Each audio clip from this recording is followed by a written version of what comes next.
Jesus. Pai, te louvamos, te bendizemos. E aqui está, Senhor, o teu servo que estará ministrando a tua palavra nessa noite. Pai, nós sabemos que o Senhor é fiel, o Senhor é bom, e que a tua palavra, Senhor, vai ser o destaque dessa noite, ó Pai. Te louvamos, te bendizemos pela vida dele, em nome de Jesus. Amém. Amém. Amém. Meus irmãos, recebam todos a paz de Jesus Cristo nessa noite. Amém? Amém. Amém. Quem está com sono diz amém.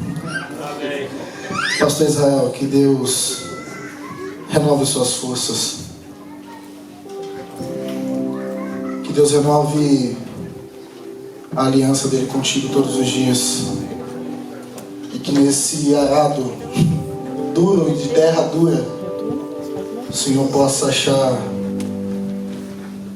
soluções e que Deus possa colocar sempre pessoas que possam ajudá-lo nessa caminhada. Amém? Um dia chuvoso lá fora, um dia feio, né? Mas você venceu e está aqui nessa noite. Algumas pessoas optaram ou não puderam vir e optaram por ficar em casa. E nessa noite você, com todo custo, aos trancos e barrancos, demorou, mas chegou. Porque ele tinha um encontro marcado com você nessa noite. Amém. Amém? Abra sua Bíblia comigo, por gentileza. No livro do profeta messiânico, livro do profeta Isaías, capítulo de número 43. Por gentileza. Livro do profeta Isaías, capítulo de número 43 e no versículo de número 13. Enquanto você procura, deixa eu te falar uma coisa. Há alguns anos eu prego a palavra de Deus e eu não me lembro de nenhum dia, na verdade não me lembro de nenhum culto em que Jesus tenha faltado a reunião, esse tipo de reunião. Em todos os cultos aonde é invocado o nome dele, ele se faz presente. Glória a Deus. Ele está aqui nessa noite. Amém. Ele está aqui. Isaías, capítulo de número 43 e o versículo de número 13. Todos acharam? Amém? Amém. Diz assim: ainda antes que houvesse dia, eu sou, e não há ninguém que possa escapar das minhas mãos. Operando eu, quem impedirá? Será que você pode repetir comigo este versículo por inteiro, dizendo: ainda antes que houvesse dia, Antes que houvesse dia, eu sou, e não há ninguém que possa fazer escapar das minhas mãos. Operando eu, quem impedirá? Meus queridos, Deus, ele se manifesta de várias maneiras para o seu povo. Deus se manifesta de várias formas para aqueles que são seus. Deus um dia se manifestou e se apresentou para Moisés através de uma sarça ardente. A Bíblia diz que a sarça pegava fogo, mas não se consumia. Aquilo foi o suficiente para chamar a atenção de Moisés naquele momento. Certa vez Deus se manifestou para Elias, após Elias ter destronado os profetas de Baal e ter se escondido na caverna com medo. E Deus disse a Elias: Elias, eu vou me apresentar a você. E a Bíblia diz que passou o vento e Elias disse: Senhor, és tu? E Deus disse: não. Passou uma tempestade e Elias perguntou: Senhor, és tu? E Deus disse: Não. E de repente a Bíblia diz que veio uma brisa suave. E Elias perguntou: Senhor, és tu? E Deus disse: Elias, sou eu. Sou eu que estou me apresentando a você. Deus não define hora e nem lugar com você. Ele está em todos os lugares ao mesmo tempo. Então, às vezes a gente é pego de surpresa quando Deus quer nos apresentar. Um dia está Jesus sentado e deitado, dormindo, não sei, na proa de um barco. Está no meio de uma embarcação, os discípulos estão atravessando o mar. E Jesus querendo se manifestar a eles, os discípulos começam a ficar surpresos com o que vai acontecendo no meio da viagem, porque no meio da viagem a Bíblia diz que o barco é atacado com chuvas e ventos. O vento começa a mexer muito as águas e as águas começam a açoitar muito o barco. Enquanto isso, Jesus continua dormindo. Olha para mim, Jesus está dormindo e de repente os discípulos, com medo, com aquela pressão toda, achando que ia morrer em meio à embarcação, eles vão a Jesus, eles chamam Jesus, acordam Jesus. Jesus talvez meio sonolento, ou Jesus às vezes meio sem graça com os discípulos, olham para eles e falam: vocês realmente são homens de pequena fé, porque vocês não conseguem repreender nem o mar nem o vento. De repente Jesus chega na proa do barco e ele dá somente uma ordem. Ele diz: mar, acalma-te.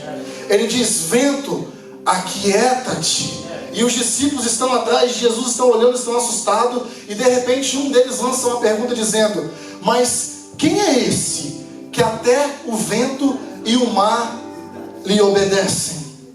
Quem é este que até o vento e o mar lhe obedecem? Era praticamente o mundo conspirando para Jesus se revelar. E se naquele dia Jesus quisesse se revelar, ele poderia dizer a eles: eu sou a própria palavra de Deus encarnada na terra. Eu sou o alfa e eu sou o ômega. Quem é esse que até o vento e o mar lhe obedecem? E eu te digo, esse é Jesus de Nazaré, gerado por Maria. Ele nasceu em Nazaré, na Galileia, e todo mundo olhava e dizia: é só o filho do João e filho da Maria. Mas lá de cima, Deus abria a janela do céu, olhava e falava bem assim: esse é o meu filho amado, em quem eu tenho muito prazer. E deixa eu te dizer, ele é o princípio, ele é o fim, ele é o alfa, ele é o ômega. Ele é aquele que era, aquele que é e aquele que há de vir. E deixa eu te falar uma coisa, nessa noite, se você ainda não conhece Jesus, ele vai se apresentar a você. Eu não sei o que foi que te atraiu para vir aqui neste lugar. Com certeza não foi para ouvir a mim, com certeza não foi para ouvir a ninguém, mas uma presença te atraiu para este lugar. E essa presença é a presença do doce Espírito de Deus que está aqui nessa noite. Amém. Quantos já sentiram essa presença? Quem é esse que até o vento e o mar lhe obedece? O nome dele é Jesus. O nome dele é Jesus de Nazaré. E ele está aqui. Agora preste atenção. No capítulo 43 e no versículo 13 que nós lemos, Deus não está se apresentando ao povo. Deus está se reapresentando ao povo. Deus está tendo que se apresentar novamente, porque, Mateus, o povo havia se esquecido de quem era Deus. Todo mundo se lembra quando Deus tira o povo do Egito como um forte, e o povo está no meio do deserto. Quem se lembra? O povo está passando no meio do deserto, e de repente o povo fica peregrinando durante 40 anos no meio do deserto. E como eu já disse há um tempo atrás aqui, no deserto não havia padaria, mas o povo comia pão todo dia. No deserto não havia açougue, mas o povo comia carne todos os dias. No deserto não havia médico, mas o povo não passava mal. No deserto não havia uma operadora de água, mas no deserto não faltava água. Por quê? Porque eles eram guiados e cuidados por Deus. Todo mundo se lembra quando Deus se apresenta a Moisés e fala assim: Moisés, eu vou tirar o meu povo dessa terra e vou levar para a terra que manda leite e mel, a terra prometida. Enquanto o povo está no deserto, o povo é 100% dependente de Deus. E se tem uma coisa que Deus ama, é que eu e você, pessoas de carne e osso, é que eu e você sejamos 100% dependentes dele. O povo está no meio do deserto e Deus faz sinais e maravilhas. Deus opera prodígios e milagres. Mas quando o povo chega na terra prometida, como num passe de mágica, o povo começa a se esquecer daquilo que Deus havia feito para eles. Porque tem pessoas, preste atenção, tem pessoas que elas se esquecem do processo quando chegam aonde queriam chegar. Tem pessoas que elas entram num relacionamento com Deus, fazem de tudo, e quando atingem o objetivo, elas simplesmente se esquecem daquilo que Deus fez pelas vidas delas. É por isso que às vezes Deus não dá muitas coisas, ou ainda não fez aquilo que prometeu na sua vida, porque Ele sabe que se Ele cumprir aquilo que Ele prometeu, talvez você irá abandonar tudo isso que nós estamos vivendo hoje. Então o povo passa pelo deserto, chega na terra prometida, e no passe de mágica o povo começa a se esquecer daquilo que Deus tinha feito. No passe de mágica o povo começa a adorar outros deuses.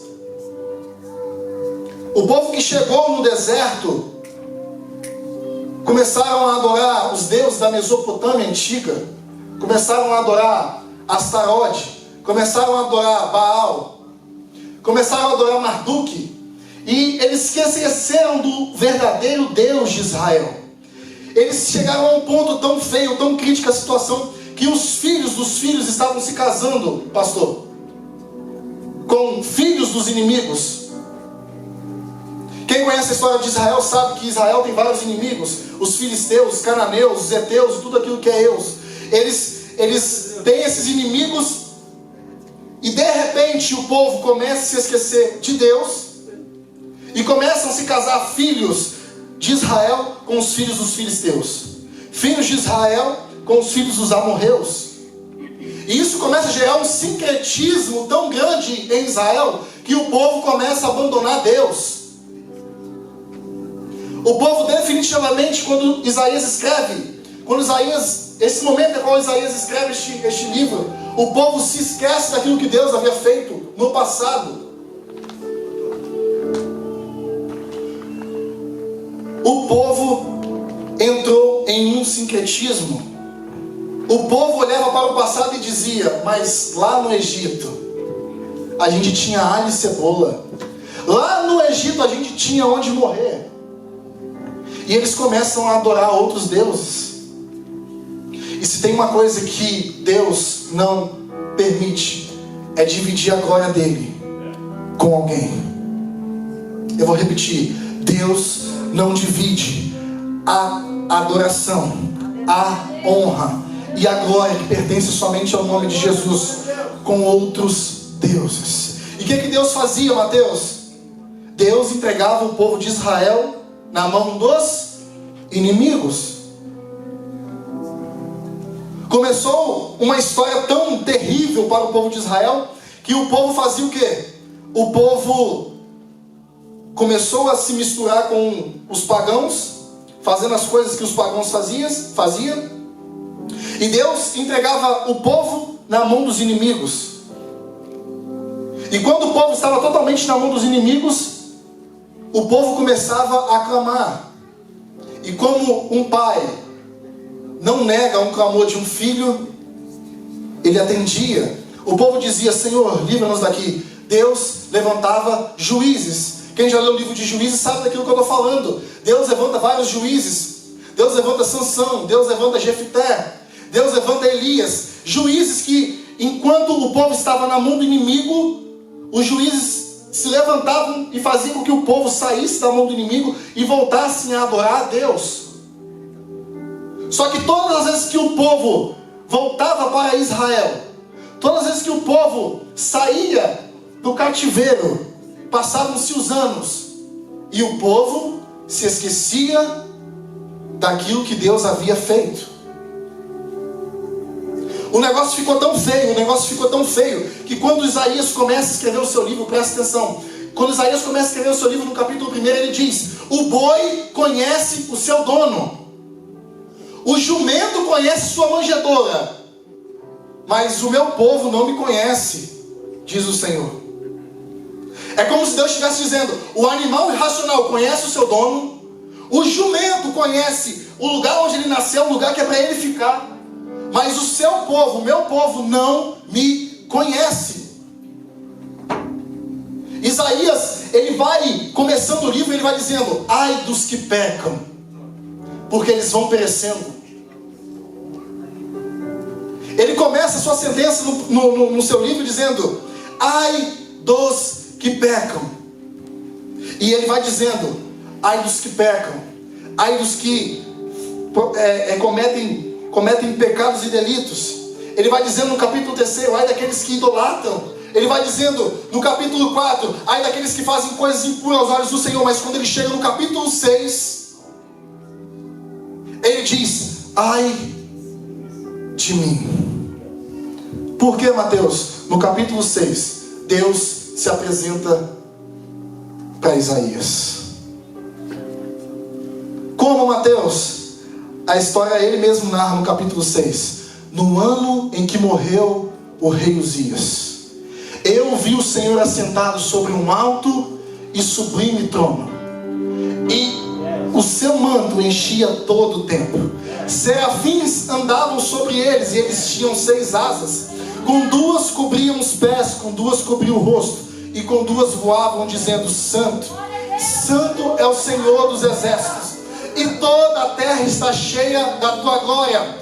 Ai de mim, que sou pobre e pecador, porque eu estou vendo a face de Jesus. Então um serafim voou, pegou uma brasa viva tirada do altar com uma tenaz e colocou nos meus lábios e disse: agora os seus pecados e as suas iniquidades estão perdoados.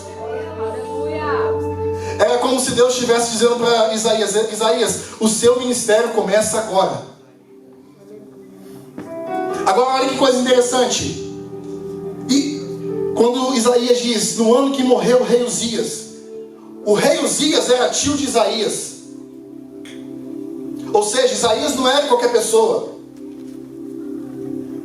O trono da terra está vazio, mas quem é que ele vê olhando para cima?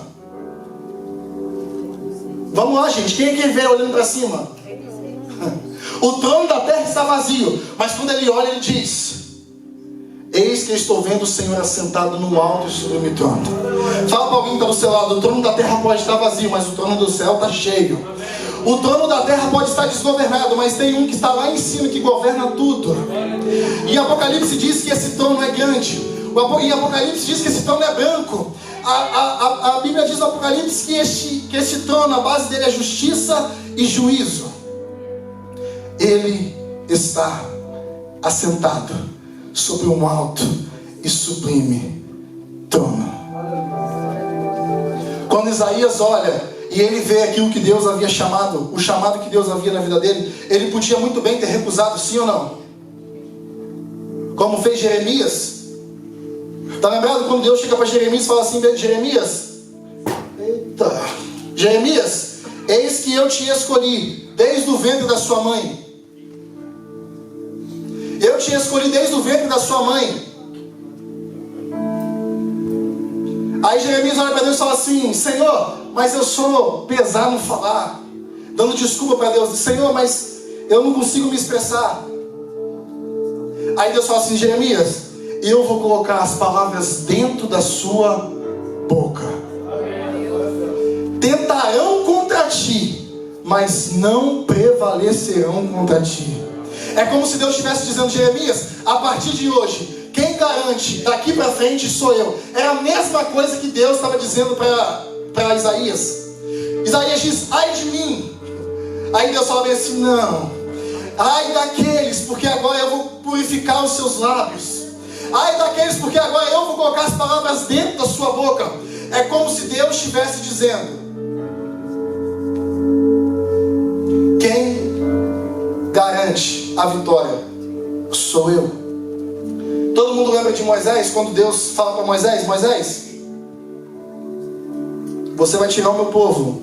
Moisés diz: Senhor, mas Faraó não tem como. Aí Deus fala assim: Moisés, se apresenta diante de Faraó. Moisés se apresenta diante de Faraó. E Deus fala bem assim: eu vou manifestar o meu poder para que ele saiba que eu sou Deus. E Moisés pega a sua mão e coloca dentro da sua roupa. E Deus fala assim: Moisés, coloca a sua mão dentro da sua roupa. E quando você tirar, você mostra para ele. A Bíblia diz que quando Moisés tirou, a mão dele estava toda branca, toda seca. Faraó olha para ele e fala assim: meu Deus, o que está acontecendo? Moisés bota a mão de novo, e quando ele tira, a mão está curada. Aí Deus fala bem assim: Moisés, eu vou manifestar mais uma vez o meu poder para que ele saiba quem eu sou. Moisés está com um cajado na mão, e ele joga o cajado no chão, diante de Faraó. E de repente o cajado de Moisés começa a virar uma serpente, começa a virar uma cobra. Mas aquilo não impressiona Faraó, porque Faraó está olhando e falando assim: mas isso é moleza, isso todo mundo faz. Faraó chama os magos dele e fala bem assim: olha, ele jogou um pau no chão e virou uma cobra. E Faraó diz: vocês conseguem fazer o mesmo? Consigo. Os magos jogam um pau no chão e de repente fica duas cobras. A cobra de Faraó e a cobra a qual Moisés tinha jogado o cajado no chão. Só que de repente a cobra de Moisés começa a engolir a cobra de Faraó. De repente, quando o Faraó olha, a cobra de Moisés engoliu inteira a cobra de Faraó. Era Deus dizendo: Moisés, é só você ir, porque quem garante o poder, quem garante a vitória, sou eu. Deus não depende da ajuda do homem para nada. Deus não precisa da minha, da sua ajuda para nada. Deus é onisciente. Deus é onipresente. Deus é onipotente. Ele faz, Ele é tudo, Ele pode tudo. Aleluia. Aleluia, Jesus. Glória a Deus. Deixa eu te falar uma coisa. Não sei se você se lembra quando Deus se apresentou para você. Eu não sei o dia em que Deus se manifestou para você. Mas eu quero te falar uma coisa. Ele está ansioso em poder voltar a usar a sua vida. As pessoas julgam. Eu sei que as pessoas elas zombam, elas fazem chacota daquilo que às vezes Deus prometeu na sua vida. Mas Deus não depende da ajuda do homem para nada. Deixa eu te falar uma coisa. Deus pode ter usado aquela pessoa que você menos esperava no seu passado, e disse para você que talvez ia fazer isso na sua vida. E a única coisa que Deus está esperando nessa noite é que você aceite o chamado que Ele tem na sua vida. Aleluia. Deixa eu te falar, Moisés teria motivos para recusar. Jeremias podia ter recusado. Isaías podia ter recusado. Mas disseram: Senhor, eis-me aqui e olha o que eles foram. Deixa eu te falar, se nessa noite você se posicionar diante de Deus, se nessa noite você se posicionar naquilo que Deus tem para a sua vida, se nessa noite você dizer: Senhor, eu quero viver algo novo, é inevitável, é impossível que não aconteça. Deixa eu te falar uma coisa, por falar impossível. Impossível existe no dicionário do homem, mas não existe no dicionário de Deus. Impossível existe para nós, mas para aquele que disse: operando eu, quem impedirá? Não existe nada que Ele não possa fazer. Quando Ele fala, Ele cumpre. Quando Ele quer, Ele faz. Porque operando Deus, quem impedirá? Aleluia. Tem alguém comigo aqui nessa noite? Aleluia. Deixa eu te falar uma coisa. Quando um técnico vai montar um time, ou quando tem a oportunidade, você acha que ele quer colocar os piores jogadores para jogar, sim ou não? Você acha que ao invés de ele colocar um atleta de alto rendimento, ele vai colocar uma pessoa que está fora de forma? Você acha que um atleta, você acha que quando um time quer participar de uma competição, uma Copa do Mundo, por exemplo, onde são 7 jogos e um sai e está eliminado, às vezes perdeu 2 jogos e está eliminado, você acha que as pessoas, o técnico quer colocar os piores jogadores? Na última convocação, quem foi convocado? As pessoas que mais se destacaram. Quando Jesus foi montar o seu colégio, quando Jesus foi chamar os 12, pasmem, Jesus não chamou os melhores. Augusto Cury traça o perfil dos 12 homens e ele descobre que Pedro era sanguíneo. Ele descobre que Pedro é explosivo, ao ponto de ir prender Jesus, ele pegar uma espada e cortar a orelha do soldado. Se fosse hoje, a mesma coisa que eu estar andando com o pastor e de repente eu tirar uma arma daqui. Não, Mateus, mas Pedro era pescador. Aonde? Ele estava com uma arma, ele estava com uma faca quando foi prender Jesus e não hesitou. Ele não ia cortar a orelha, ele queria cortar a cabeça. Judas, dissimulador. Judas, ele era aqui tranquilo e tal, mas por trás metia a mão. Por trás vendeu a Jesus por 30 moedas de prata. Jesus tinha tudo para ir lá na escola do Dr. Gamaliel da sua época e chamar os melhores teólogos. Não, eu quero você. Não, você não. Não, quero você. Não, você não, você não. Não, quero você. Quero você. Mas ele olhou para um cobrador de impostos um dia. Um homem que roubava. Um homem que não tinha justiça no seu coração. E ele disse: Levi, segue-me. Senhor, mas eu não tenho nada. Segue-me. E um dia um jovem rico foi falar assim: Senhor, eu te dou todos os meus bens, eu faço tudo. Não, eu não quero. Mas Levi, você que ninguém presta atenção, você que acha que todo mundo acha que você é ladrão, você que não presta para nada, segue, porque nós vamos ganhar o mundo. Nós vamos sair da terra e entrar no mundo espiritual. Deixa eu te falar uma coisa: Deus vai usar o improvável para mostrar que é provável. Ah, você não entendeu.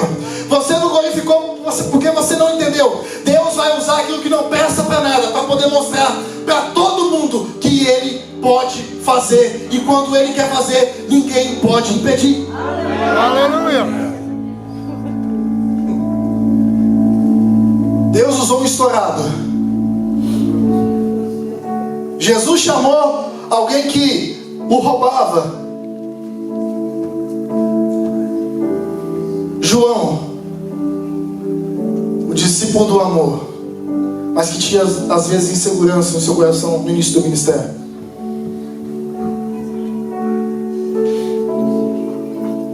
Deus não usa os melhores.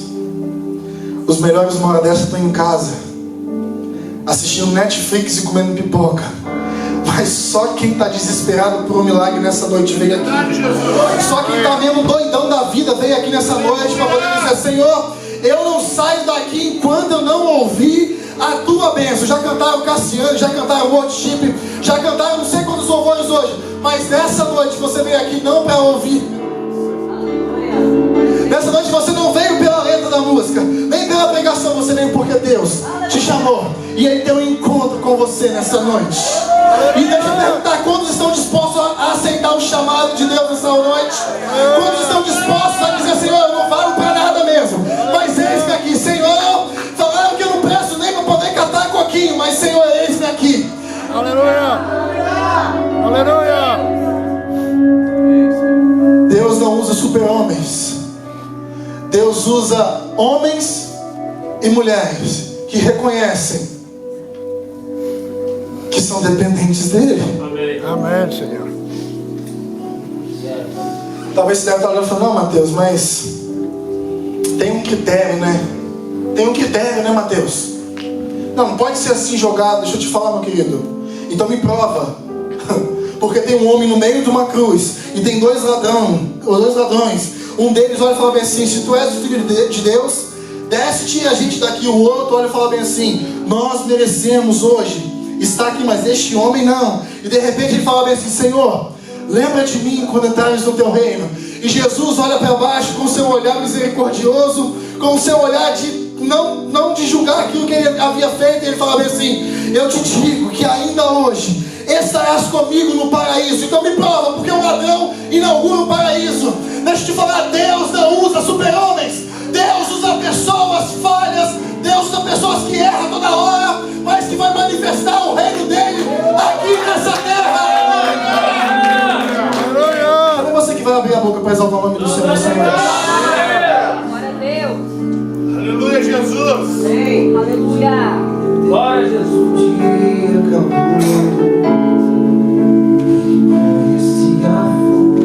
Sabe o que você pode cantar? De um pecador no Calvário declarou. Cante. Sangue de Jesus para o mundo sem valor. Não despreze a sua cruz. Deixa eu te falar uma coisa. Você não sabe quantas pessoas têm se suicidado. Você não sabe quantas pessoas, quantos líderes têm jogado a sua vida ao entregá-la literalmente ao diabo, porque se matam, porque perdem a sua família. Deixa eu te falar uma coisa, você não sabe a pressão. Eu também não sei porque eu não sou um, mas você e eu não sabemos talvez a pressão que um pastor enfrenta. As crises existenciais de alguém que está à frente de um grupo de pessoas. Deixa eu te falar uma coisa, pastores também tomam remédios. Pastores também precisam às vezes ir ao psicólogo. Líderes às vezes entram em depressão.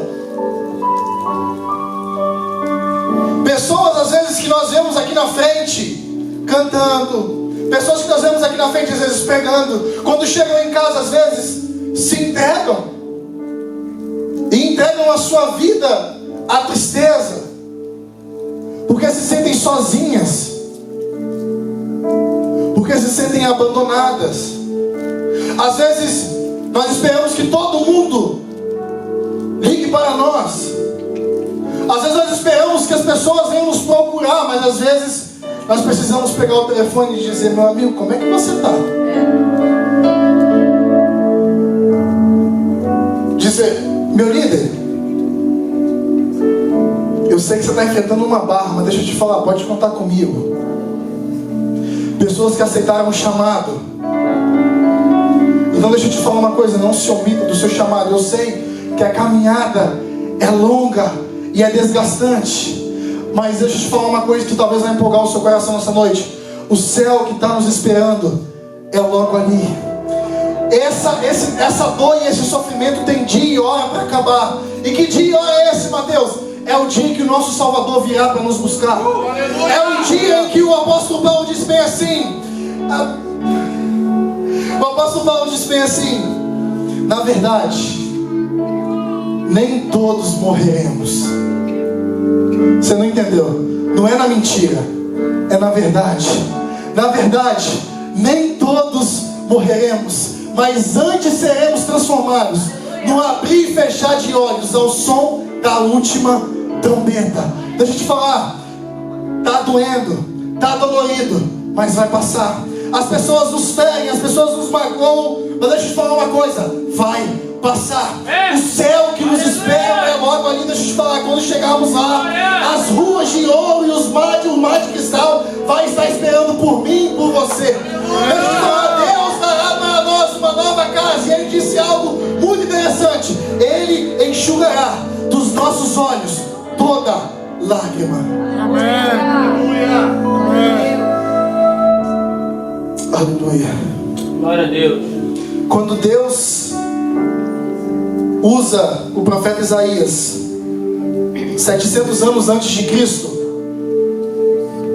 estou terminando, 700 anos antes de Cristo, o profeta Isaías mal sabia, ou talvez sabia porque Deus falou, que o povo iria ser entregue a um cativeiro muito pesado de 70 anos.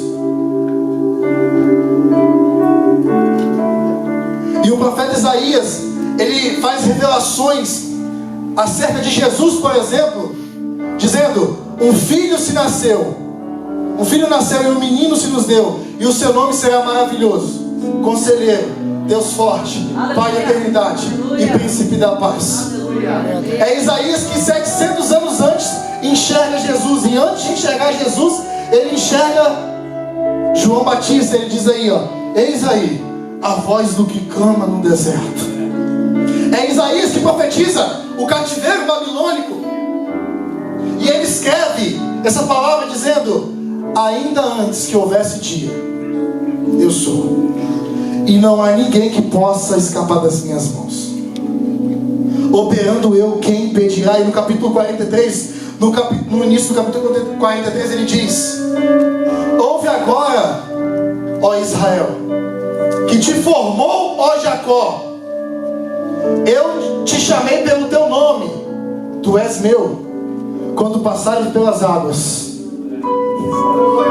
quando passares pelos rios, quando passares pelo fogo, nem a chama arderá em ti, porque eu sou contigo. O povo está no cativeiro. E quando o profeta Isaías escreve isso, o povo está vendido dentro do cativeiro, está tomado. Mas talvez ao ler novamente, era Deus querendo se apresentar novamente. Quando ele diz: ainda antes que houvesse dia, eu sou, ele está dizendo de um atributo que só Deus tem: a onisciência. Deus está dizendo: ainda antes que houvesse dia, eu sou. Ou seja, antes que vier a se formar, eu já sabia. Antes que a ciência se formasse, eu sou. Antes que o mundo se formasse, eu sou. Atributo que só Deus tem: onisciência. Ele sabe de tudo. Tudo isso que está acontecendo, Ele sabe. Nada pega a Deus de surpresa. Nada surpreende Deus. Não, aconteceu algo na minha vida que eu acho que vai surpreender Deus. Nada surpreende Deus.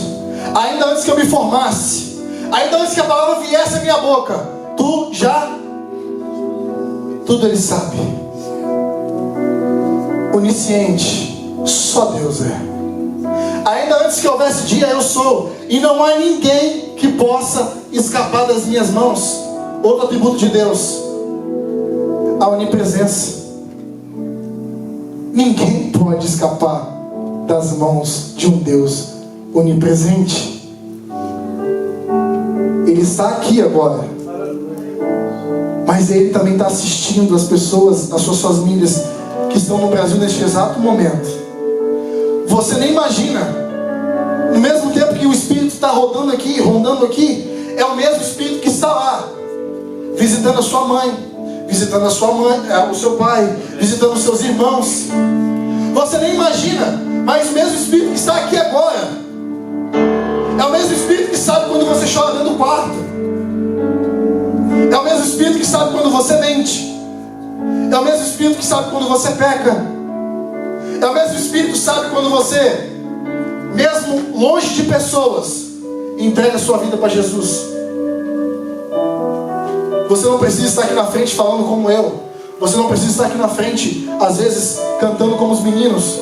Mas tem muita gente que não faz nada disso, mas tem uma vida íntima com Deus. E Deus sabe disso. não há ninguém que possa escapar das minhas mãos. O salmista diz: se eu colocar a minha cama no mais alto monte, lá o Senhor está. E se eu descer ao mais profundo vale, lá Ele também está. E Ele dá o último atributo dizendo: operando eu, quem impedirá? Onipotência, só Deus tem. A onipotência de fazer tudo o que Ele quer, tudo o que Ele deseja. A onipotência só pertence ao nome de Jesus. A mesma onipotência que estava com Jesus quando dizia para Lázaro: Lázaro, venha para fora. A mesma onipotência quando Jesus coloca a mão sobre a menina e Ele diz: Talita cumi, eu te digo, levanta. E a menina levanta. A mesma onipotência que estava com Jesus quando Ele multiplicava pães e peixe. Deixa eu apresentar para vocês o nosso Deus, o Deus de Israel, o Deus que sabe tudo, o Deus que pode tudo, o Deus que sabe de tudo. Aceite o chamado dele nessa noite. Se posicione diante de Deus. Aceite o posicionamento de Deus nessa noite. Aceite que Ele te leve às águas tranquilas, porque Ele é o meu pastor. Amém. Amém. Glória a Deus. Fica de pé comigo em nome de Jesus.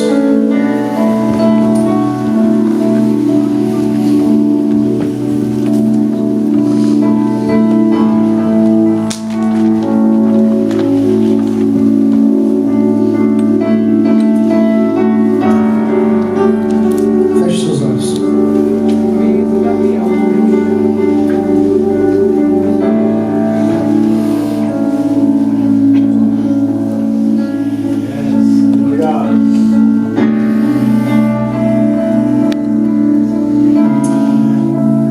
Ele estava lá quando você pensou que Ele não estava. Naquele dia que talvez você quase se acidentou, Ele estava lá. Nos dias mais felizes da sua vida, Ele estava lá. Mas também nos mais tristes, Ele também estava lá. Aleluia. No dia que tinha comida em abastança na sua casa, Ele estava lá. Era a permissão dele. Mas no dia que também faltou comida, Ele também estava lá. No dia que a doença chegou, Ele estava lá. E no dia que a cura chegou também, Ele também estava lá. Só Deus realiza coisas que nós não podemos realizar. Eu não posso ir aí dentro do seu coração e tirar essa dor. Mas eu conheço alguém chamado Espírito Santo, que está aqui nessa noite e quer te convidar a ir a um nível mais profundo de intimidade com Ele. Eu conheço alguém que talvez não vai mudar a sua vida da maneira que você queira. Talvez os seus inimigos vão até se acrescentar, para falar a verdade. Eu não vou mentir para você. Mas em todas essas coisas, nós somos mais do que vencedores por meio daquele que nos amou. Perto querer estar, Feche seus olhos. diante de ti, no teu altar. Feche seus olhos.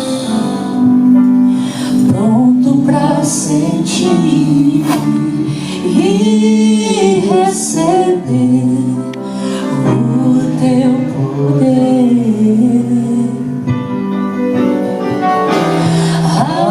Além do véu, eu quero estar. Vem fluir a tua unção e transformar meu coração.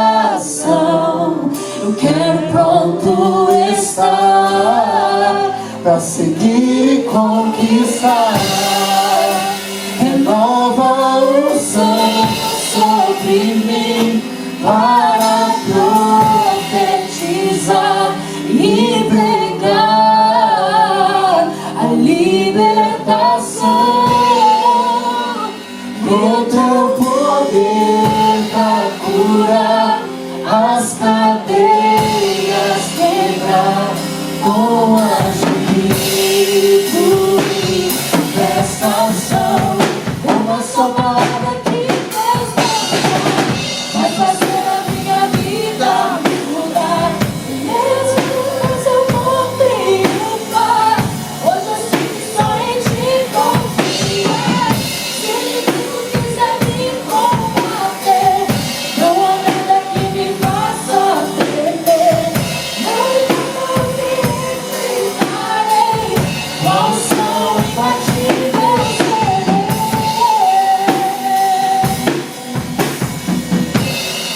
Aleluia, Jesus. Coloca a mão no seu coração para que Glória a Deus. Aleluia. Ele levou sobre si as nossas dores Aleluia. e as nossas enfermidades. O castigo que nos traz a paz estava sobre ele. Pelas suas pisaduras nós somos sarados. Ele morreu por mim, morreu por você. Ele perdoou os nossos pecados naquela cruz. Então, meu querido, o chamado que hoje Deus tem para a sua vida, só basta você dizer sim. Deus se manifesta de várias formas e de várias maneiras. E nessa noite, Ele quer se manifestar e quer se apresentar a você nessa noite, dizendo: eu sou o Deus que sara, sou o Deus que cura, sou o Deus que permito, sou o Deus que faço. Tudo passa pelas minhas mãos. Tudo eu sei, tudo eu controlo. Eu sei de tudo, eu faço tudo e eu posso tudo. Então eu pergunto nessa noite, e eu digo nessa noite, essa data já estava marcada no calendário do céu. Então por isso eu pergunto nessa noite: aonde está você que quer aceitar o chamado de Jesus nessa noite? Onde está você que quer aceitar Jesus como o único e suficiente Salvador da sua vida? Onde está você que quer dizer sim para essa chamada hoje? Onde está você? Será que você poderia vir aqui na frente para nós orarmos pela sua vida? Será que você poderia vir aqui para que o pastor possa orar pela sua vida, entregando os seus caminhos ao Senhor?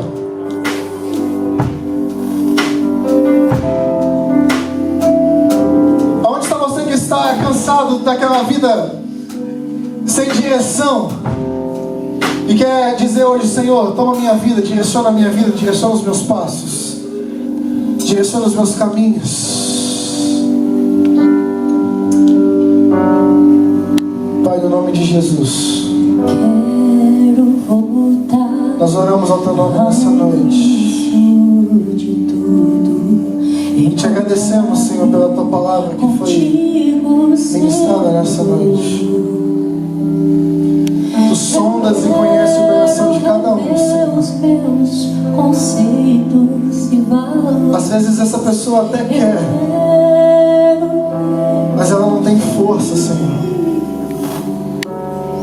Então, Jesus, eu coloco a vida dela nas Tuas mãos e digo: Senhor, direciona os nossos passos. Que hoje podemos aceitar o seu chamado, Senhor, e saber que o Senhor está controlando e conduzindo nossas vidas, Senhor. Pai, no nome de Jesus, abençoe a vida do meu irmão, as suas decisões, os seus caminhos, para que o teu nome seja glorificado em tudo, Pai. Em nome de Jesus, Pai.